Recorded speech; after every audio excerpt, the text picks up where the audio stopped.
Operational technology and SCADA devices exposed to the internet raise all sorts of potentially apocalyptic use cases, where nation-states can take control of adversary sluice gates or power grids. The Censys platform supports many use cases around the visibility and subsequent protection of internet-facing IoT and OT devices. Underpinning many of these use cases is the label functionality in Censys.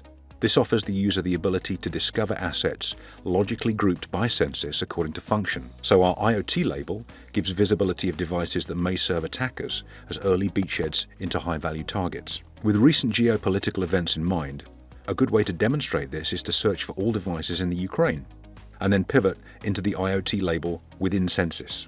Nearly 9,000 devices, but let's add some granularity to this.